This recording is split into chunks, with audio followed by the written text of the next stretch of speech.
All right, let's get it. Let's get it. Let's get it. Let's get it. Let's get it. Yo, YouTube. Yo, YouTube. I will be posting this. I will be posting this. I will be posting this.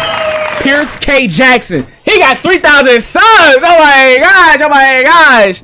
Oh my leg. We got Pierce K. Jackson on YouTube. He said I'm in the video. He said it was gonna drop today. So now I'm here. We gonna react to it. It's his time at Dreamcon. Now the title is called Not a Choice, a Calling. Let's get it. A creator create. Hi, my name. What makes a creator create? Hi, my name is Pierce K. Jackson. If you're new to the channel, make sure you like, comment, and subscribe. Please. Recently, I just came back from one of the greatest events any content creator can go to, Dreamcon. And this isn't just for content creators, but it's leaning towards that way. Hello. Cosplayers, nerds, for black creators in general, of all sorts. Six Dress, that being so said, I always want to pick people's brains. I want to DayQ. understand how they got to where they were or what made them want to be a creator. So whether they're big, small, or... Oh, that's me! That's me, nigga! That's me, nigga! That's me! That's me! That's me! Ha ha! Ha, that's me!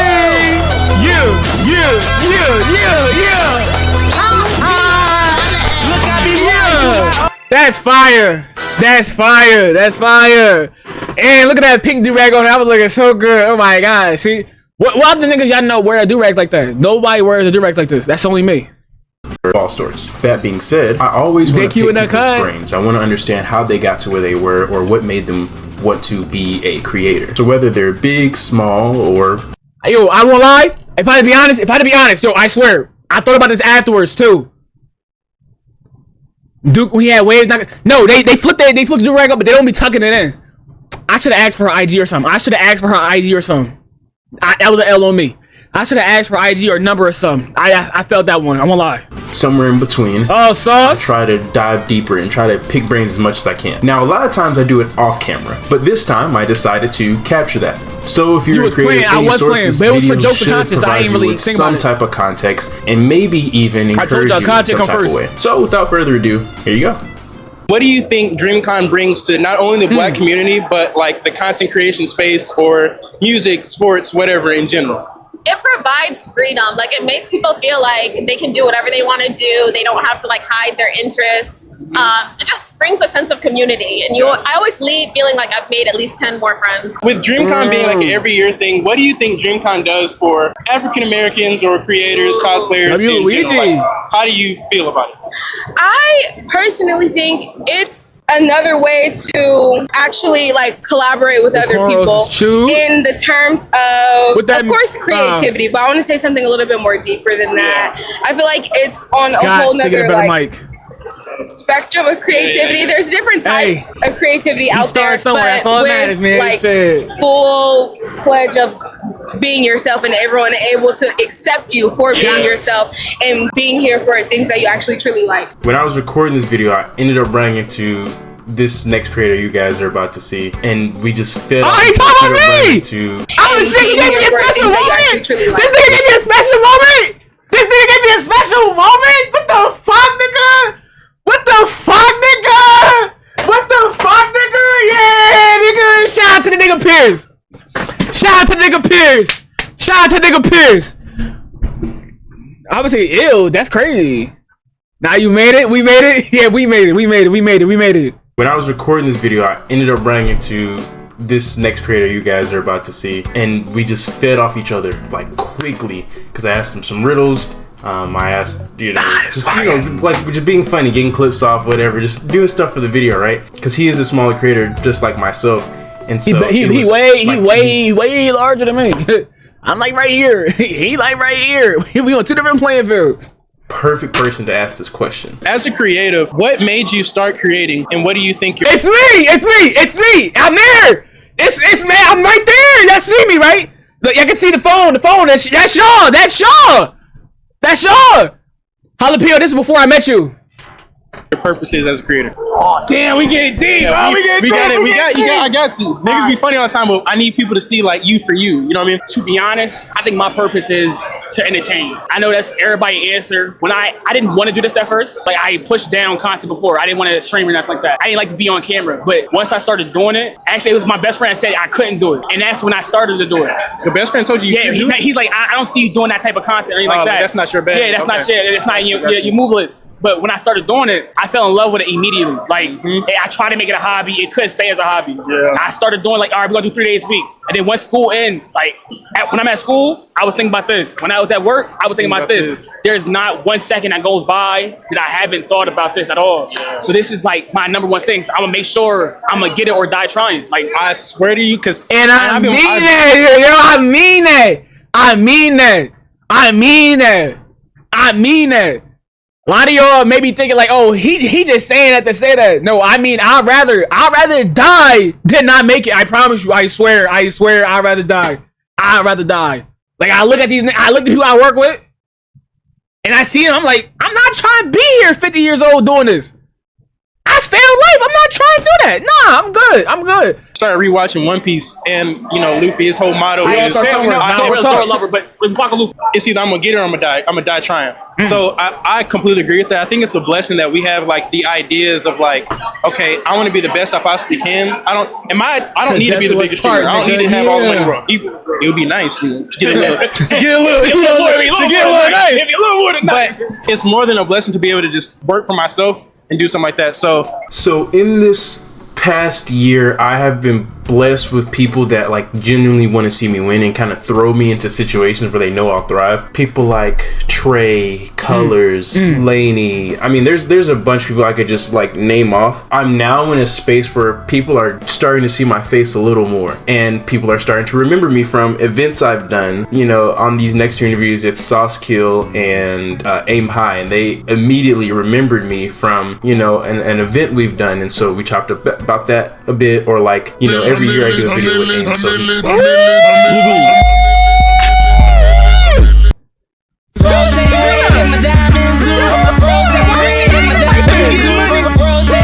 why is she acting like this? Nah, why you acting like this? and it has like a glimpse of like, dang, I know this guy. I might not know his name, but I think he recognizes my face just a little bit. And if he doesn't, maybe I'm just making it up. I don't know. To be slightly, even the slightest bit recognized by people you watch is crazy to me. And so when I'm asking them these questions, I'm getting real game. what made you want to start creating, and why do you do it? Damn, bro, I just love it, bro. I love creation. I love the art. Like, I love seeing people make their dreams come to life, bro. That shit fire. That's real. Well, congratulations, man. Keep going. Bro. I think for me, like, you know, it inherently, like, it's a little bit selfish. Through a couple different things that happened to me, I think in my early 20s, early college years, like, I feel like I developed almost like, I hate to say it because they're evil, but like Sith, not revenge, but like validation. Like, I want to prove to myself that I am who I say I am. Right. For me, like, that has kind of taken place in the form of content creation and streaming. And I think just finding something, and I think this is not like at all like something to skip over, finding a community of people like an agent, AMP, who like are willing to let someone like me fail and still be like, hey, like, keep going, keep doing this, keep doing that. Because not a lot of people get that. And so I think for me, I would say like the thing that is my why is, you know, proving to myself that I can do something, but also my why is to make sure that, you know, I don't disappoint. For example, my mom, she died when I was 16, but she would always tell me that I was destined for great things. My mom's not a liar, so I better go out and go do those things. You feel what I'm saying? And in the same way, Agent, Duke, Kai, right, all of AMP be telling, hey, you got potential. Guess what? They're not liars either, so I better go out and make it work. You feel what I'm saying? So that is kind of my why of like, let me make sure that I'm validating not only myself, but also those people that believe in me. And it's conversations like these. Like, for me to be able to talk to AIM every single year and have a great conversation, the conversation only gets better every year. That's who you are! I just can't think. That's who you are! Damn! Damn!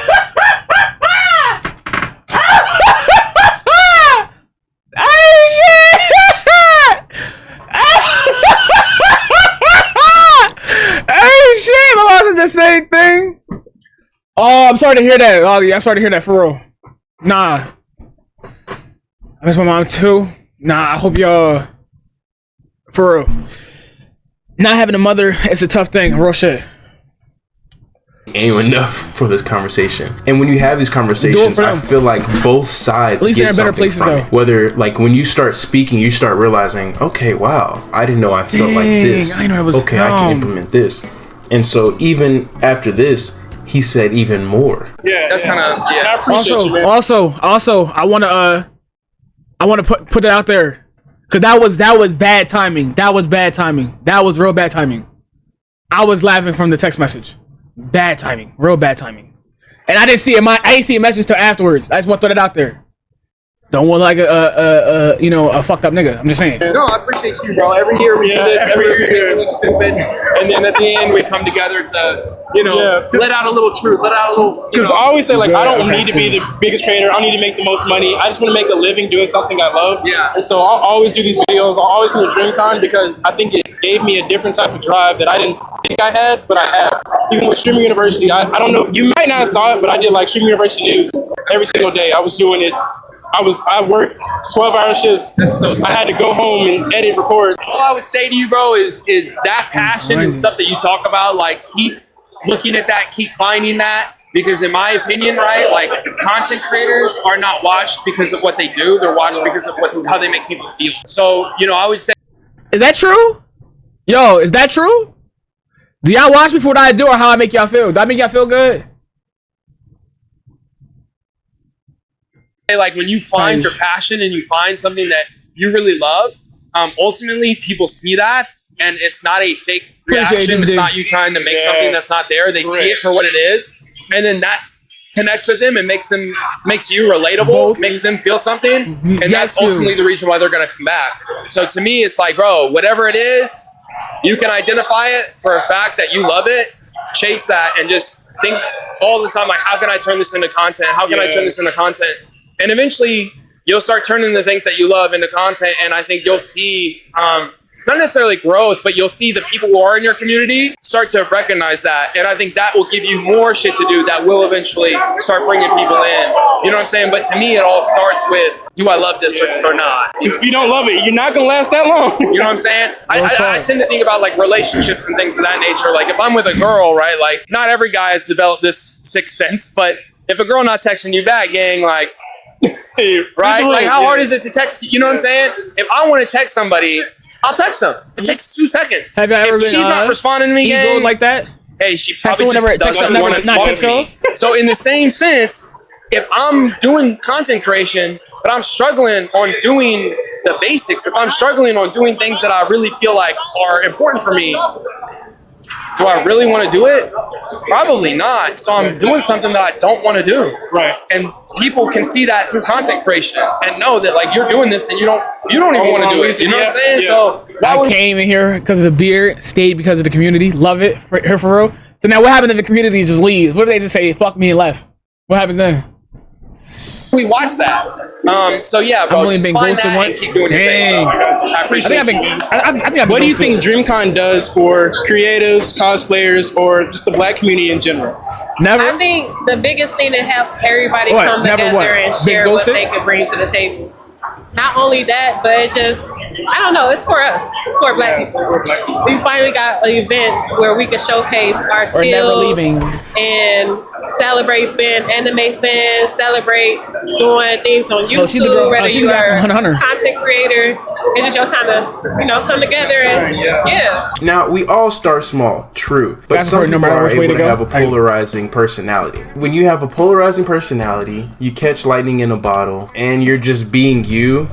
We built this city. Like Kai. Oops. Meeting Kai was kind of like, to me, it was like a full circle moment for the Streaming University thing for me. I don't know if you guys watched it, but I did the Streaming University news. Kai was one of the first streamers out of the Streaming University list that I went and I was like, something different about her. I remember the people I looked at when that list first came out. I was like, okay, I need to go look at some of these small streamers. So Danny, Kai, Dat Boy Geo, and I think Snowcone were like the 4. I kind of like immediately searched and I was like, rock and roll, like, tight. I just want to see him.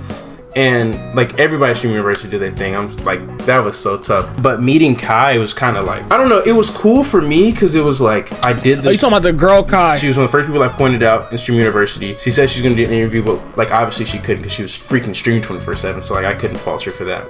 And then she reached out. I reached out to her. She said yes. She reached out to me. Like on the last day of Streaming University, she was like, "Hey Pierce, like, you're going to Dreamcon? Like, maybe we can do the interview there." And I was like, I would love to, because I just don't I'm real big on like I don't want people to think I'm trying to leech off them or mooch off them or pull something out of them. That's some real stuff.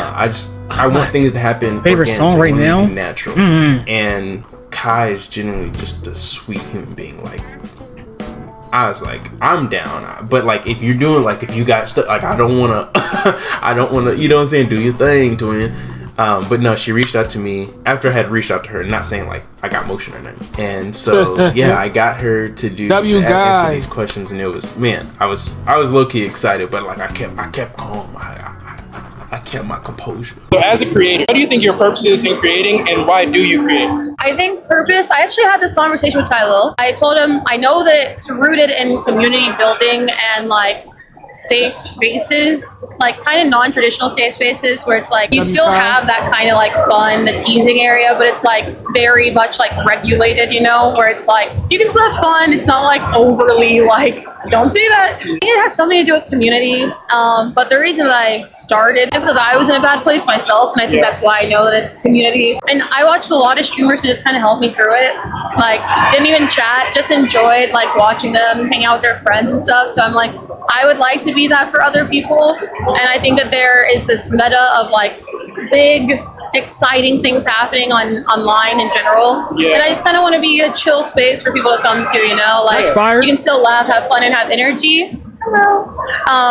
But you can also stay calm and, you know, kind of like lean into that side of yourself. So what do you think Dreamcon brings for not only African Americans, but the creatives for a space like this? What do you think Dreamcon brings? I think non-judgmental spaces and also non-sexualized safe spaces. I think that as Black people, we get sexualized a lot. But like, it's a very strange thing where, you know, it's like there is this racism, but there's also this we're like enamored by the idea of like our bodies. And like, it's just like very strange to me. But I think that being here, a lot of people like, and you can see it in the way that people are like showing themselves, like people are dressing up, feeling safe. They're not feeling like they're going to be judged for something. I think that's a great thing about cons in general, but this one especially, I think like you can lean into yourself so much more without feeling that like sense of, am I being too much? Am I going to be judged for presenting myself this way because of my race or, you know, anything like that. So I think it's just a really nice safe space for like Black creators and creators of color to come together and just showcase themselves without feeling the judgment of it. I think it's the best place to try to network, get to meet your people, and like just have fun. I feel like, and be yourself. Yeah, be yourself. I think like open space to be comfortable with people who are similar to you and not like looked out on the outside. You know what I'm saying? 2016 specifically, I started watching a lot of Dashie. After that, I kept seeing this guy by the name of JD. JD kept coming on channel. I'm like, dang, this guy cool. Like, I feel like we got the same type of vibe. So I started watching JD. So JD and Dashie were some of the YouTubers I started watching a lot. I'm talking I see a dry head in the cut. So to be able to have this conversation with somebody who basically ushered me into content creation without him even knowing it was... Who you think I'm not the type to like scream and like fangirl or whatever. I give props and then say thank you, no love. But like, it's just like in like my head, I'm like, I'm really having this conversation with somebody who helped me get into content creation, and he didn't even know. And so like that conversation meant the world to me, bro. I literally can't even explain how I felt. I said, like, who y'all think got me into streaming? Like, what creator y'all think that was a major creator that was a big part of me started streaming? In that conversation. And then like, and if you don't know JD Run, he's, you know, a content creator. He was a YouTuber, and I think he also does acting too. But it took me years to find out that his dad was John Witherspoon, Pops from Friday, rest in peace, Granddad from the Boondocks. I was like, oh, that's his son. I was like, I didn't know that. I just know him for being a great YouTuber. But nah, shout out to this conversation was crazy to me. You being a creator for as long as you have been, your father being one of the greats, what do you think, what is the reason you started creating, and why do you continue to create? Okay, reason I started creating was on a whim because I was an actor for like 2 years and I wasn't getting any jobs as an actor. So then I said to myself, well, I might as well. A friend of mine told me to do YouTube, and I'm like, sure, I guess I can make some skits in between time, in between I book a job. And then I just really enjoyed it. And then why do I still create? Because I just love creating. You got to have that outlet, and you got to enjoy yourself, and you got to make the things that make you happy. And I feel like there's days where, we make stuff for the algorithm so that we can, hopefully get the dollars or do whatever it is or get popular. But at the end of the day, you got to still make things for you. And like, I used to go to school for art. I started recently drawing again, and I was like, man, I forgot how good it feels to draw. It feels so good. Yeah. So I've been drawing cartoons and silly stuff in my little journal and notebook at home. So yeah, I think it's just like, you gotta fulfill that creative itch. Gotcha. So that's what it is. And what do you think for Black creators, creators in general, maybe even not creators, or just like cosplayers, people that just come just for fun? What do you think Dreamcon brings for African Americans or people in general? Honestly, I think it brings everything. I've never been to Dreamcon before, but this is beautiful to see. Yeah, this is beautiful to see, and I love the fact that there are so many creators of different backgrounds and colors and nationalities and everything who are just here coming together to have a good time. So Dreamcon, I want to say Dreamcon is going to be, in my opinion, like the future of conventions. Like a convention where everybody is welcome, and it's not about how popular you are or what your social status is. It's just like, do you like to create? Well, that's why you should be here. I continue to be a creator because I enjoy making people happy. You feel me? It's about the joy that I can bring to other people's day. That is just like amazing. You feel me? That's the good ass feeling right there. Okay. And then what do you think it means to be a creator? Turn nothing into something. My friend told me this the other week. If I'm not tired by the end of this weekend, I didn't do my job. But what I learned mostly from the creators is kind of just be yourself. Do what you want to do. Don't think about people saying, oh, this person not good enough, this person not good enough. Think about your why and stick to that why in your mind. You can do anything you put your mind to. Just create. If somebody has something to say about it, cool. If you love what you're doing, it doesn't matter what anybody else. I mean, obviously, like, you want Angel, I got you. People to like your stuff. I just want to get you full attention. That's all. A good balance of pleasing the audience, but more so making good content that you enjoy. Yeah, just food for thought. Food for thought. W video, nah. W video, nah. I got to. Nah, this was fire. This was fire. Oh my gosh. Damn.